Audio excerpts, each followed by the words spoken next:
vamos ver referências de tensão. Portanto, aqui a ideia geral é gerar ou prover uma tensão de referência para polarizar MOSFETs ou amplificadores e preferencialmente serem independentes da temperatura. Vendo aqui alguns exemplos de referências de tensão, temos a Resistive Only Reference, que é obtida usando duas resistências, portanto, numa configuração de divisor de tensão. Portanto, aqui a tensão de referência dada por R1 sobre R1 mais R2 vezes VDD. Então, necessitamos de R1 e de R2, o mais preciso possível. Temos também o MOSFET Resistor Reference, que é obtido usando um MOSFET N e uma resistência, ou então um MOSFET P e uma resistência, já que a montagem é dual desta. E então aqui neste caso o VRF, portanto, obtém-se resolvendo aqui esta equação não linear. Portanto, temos aqui a queda de tensão na resistência R, que dá, dividido pelo valor de R, que dá a corrente que a percorre, e temos aqui a corrente IDS. E, portanto, aqui a tensão VGS é igual, coincide com o VRF, então resolvendo esta equação obtém-se, portanto, especificando o VRF, obtém-se então aqui portanto, a relação entre a largura e o comprimento do nosso MOSFET. Existe ainda uma terceira opção, que é o MOSFET Only Reference. Portanto, temos um PMOS e um NMOS. A tensão de referência então é dada por esta equação aqui, que depende da tensão VTHN, do μN se é óxido, depende do VTHP, da tensão de alimentação e, portanto, das relações largura versus comprimento do MOSFET 1 e do MOSFET 2. Claro que aqui o VRF, como vimos anteriormente, também vai depender da tensão da alimentação VDD.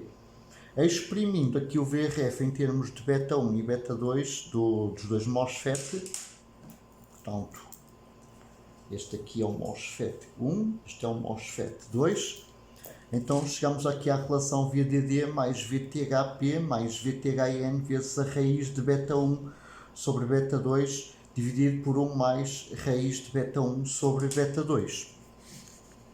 Quais são os problemas destes circuitos? No caso dos dois primeiros, requer resistências discretas, portanto, as resistências discretas necessitam de elevada área de microdispositivo e, além disso, possuem tolerância elevada, significando que é muito difícil conseguir o valor especificado, podendo este valor, no caso de usarmos polissilícios de alta resistividade, podendo este valor variar mais ou menos 20% do valor nominal. Vantagens daqui do circuito 3: requer baixa área de microdispositivo, é totalmente integrável, tal como o 1 e 2 na maior parte das situações, quando as resistências discretas não são muito elevadas, isto é, não são, portanto, são da ordem de alguns kilo-ohm. A desvantagem desta terceira montagem é que o VRF varia com a temperatura e com a tensão de alimentação também, mas sobretudo varia com a temperatura. Portanto, é muito difícil saber-se com que temperatura é que um circuito vai operar.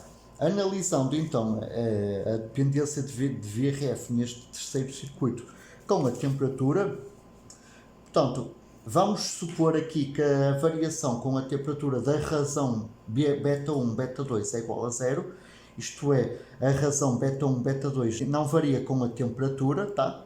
Sendo beta 1 sobre beta 2 dado por VDD menos VRF mais VTHP dividido por VRF menos VTHN ao quadrado.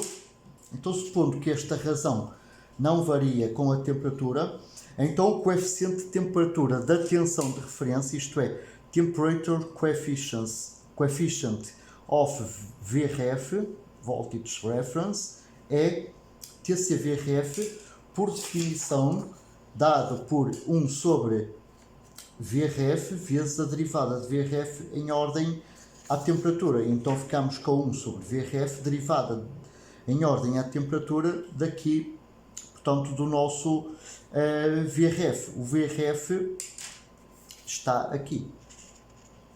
Portanto, o VRF é este aqui, este valor aqui. Portanto, vamos derivar isto em ordem a t, aqui.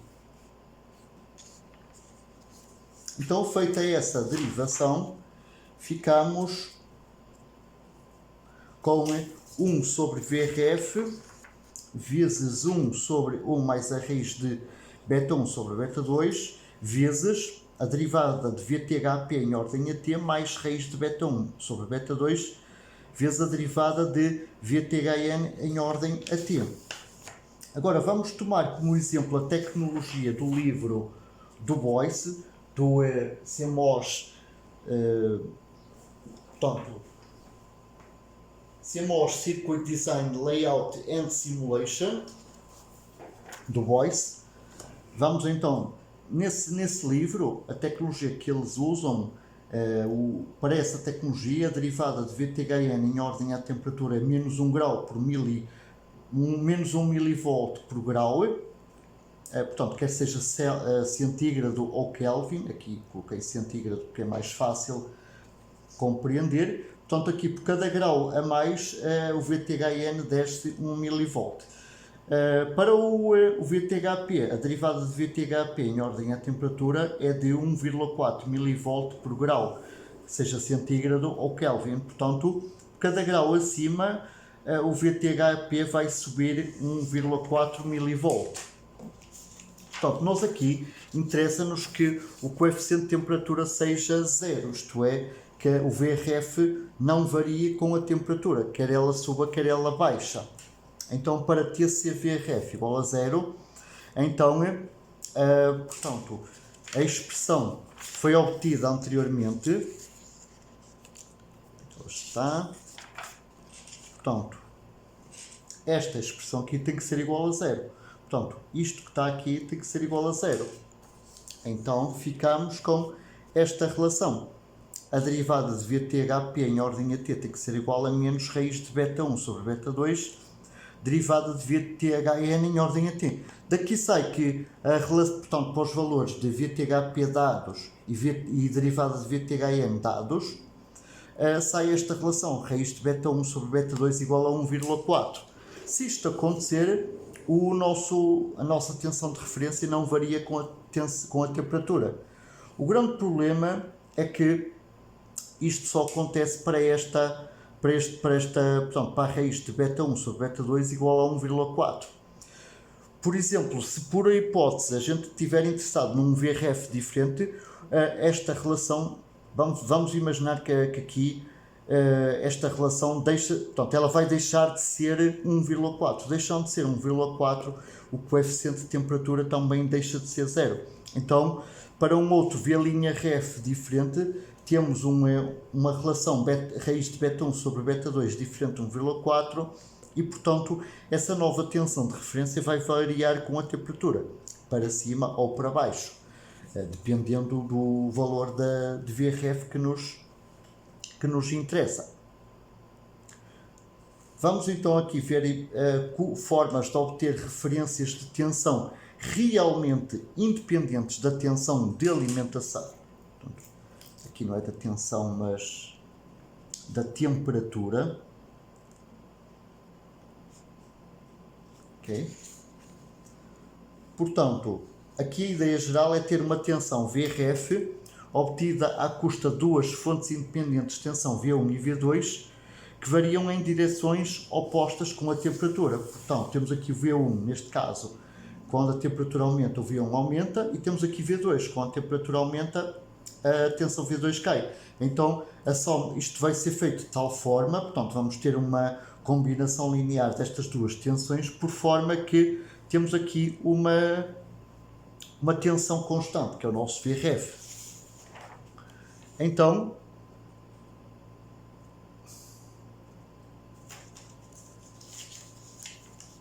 vamos escolher dois coeficientes α1 e α2, de forma que o α1 vezes a derivada de V1 em ordem a t mais α2 vezes a derivada de V2 em ordem a t seja zero, de modo que a tensão de referência α1 V1 mais α2 V2 não varia com a temperatura, isto é, a derivada disto em ordem a t é zero.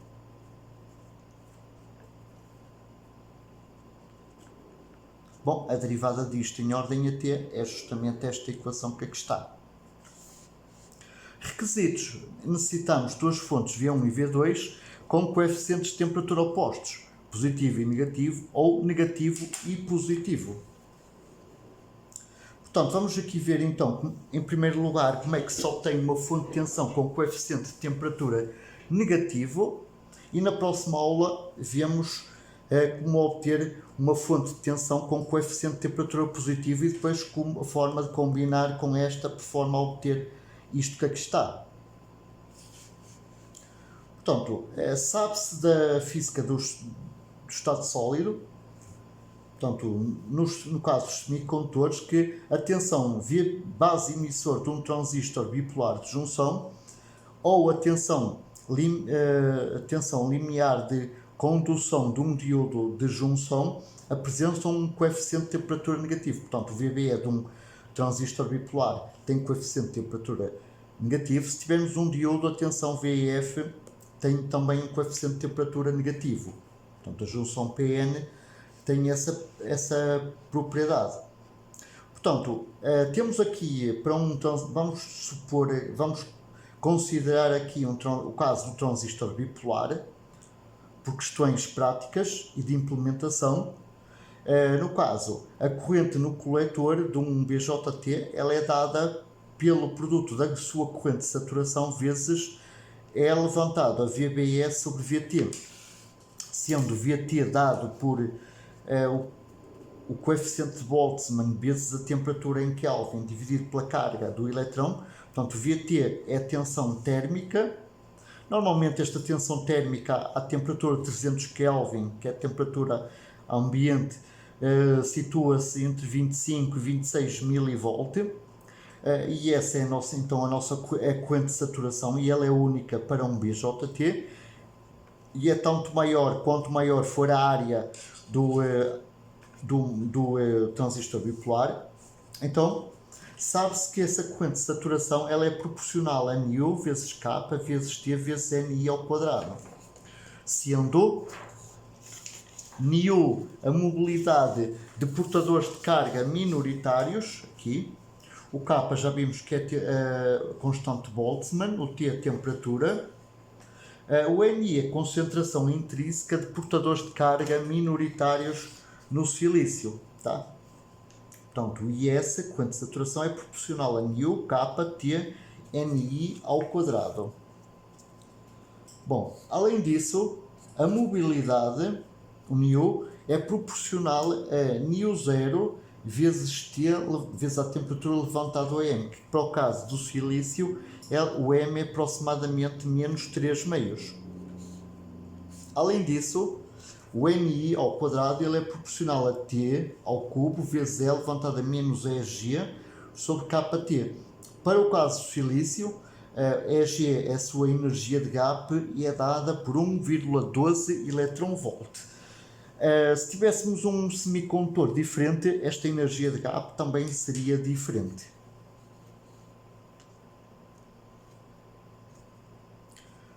Além disso, portanto, então, tendo em conta todas estas proporcionalidades e a equação inicial, chegamos então à conclusão que a corrente de saturação é igual a B vezes T levantado a 4 mais M vezes E levantado a menos EG sobre KT. Sendo aqui o B um fator de proporcionalidade, porque aqui esta equação ela combina todas as três proporcionalidades, esta e a anterior. Portanto, a única forma de transformar, portanto, aqui o IS, se não tivéssemos aqui o B, isto seria proporcional a isto.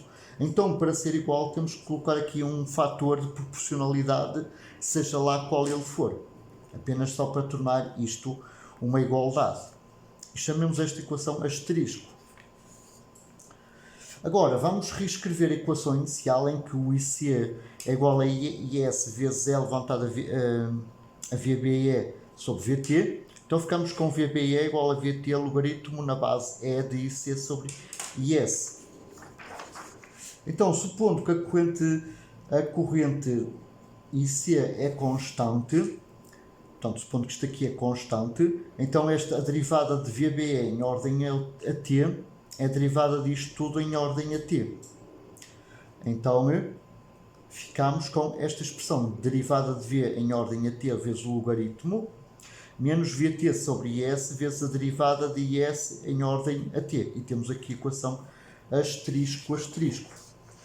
Agora, se pegarmos aqui na equação asterisco e derivarmos isto em ordem a t, então derivada de IS em ordem a t fica isto, B vezes 4 mais M vezes t levantado a 3 mais m vezes e levantado a menos EG sobre kt mais BT levantado a 4 mais m vezes e levantado a menos EG sobre kt vezes EG sobre kt quadrado. Agora, fazendo aqui uma habilidade matemática, portanto, isto aqui é isto, não é? É IS sobre t vezes 4 mais m. Agora, se multiplicarmos e dividirmos por VT, e aqui a mesma coisa, isto aqui é IS, então vamos fazer a mesma coisa, multiplicar e dividir por VT. Agora reparemos que temos aqui IS sobre VT, aqui temos IS sobre VT, então o IS sobre VT fica em evidência, não é? Aqui, e passa agora aqui para este membro, ficando como VT sobre IS. E então ficamos com a seguinte equação. VT sobre IS vezes a derivada de IS em ordem a t é igual a 4 mais m VT sobre t mais EG sobre kt quadrado de VT. Agora, substituindo isto em asterisco, obtemos esta equação. Derivada de VBE em ordem a t é igual a VT sobre t, logaritmo neperiano de IC sobre IS, menos 4 mais m vezes VT sobre t, vezes EG sobre kt quadrado vezes VT. Portanto, rearranjando tudo, ficamos com a seguinte equação.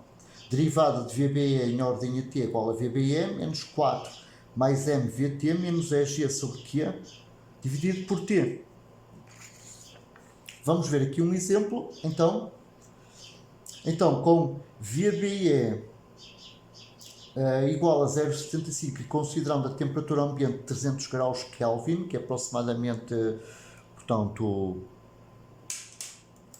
300 graus Kelvin, temos que converter isto para grau centígrado, 300 Kelvin para centígrado, dá 26,85 graus. Então, fazendo aqui as contas, portanto, a energia de campo conhecemos, VT conhecemos, o que é a carga do eletrão, a temperatura conhecemos, então fica derivada de VB em ordem a t é aproximadamente igual a menos 1,5 mV por Kelvin, ou seja, por cada Kelvin acima ou grau centígrado acima, não é? A tensão VBE vai cair de 1,5 mV. Portanto, conclusão, como o valor de delta VBE em ordem a t é negativo, então portanto, a tensão VBE pode funcionar como uma tensão com coeficiente de temperatura negativo. Além disso, aqui o dVBE em ordem a t, além de ser negativo, aqui neste caso também depende em termos absolutos da própria temperatura, pois a derivada de VBE em ordem a t é dada por esta expressão. Então temos aqui o numerador e temos aqui o t explícito no denominador.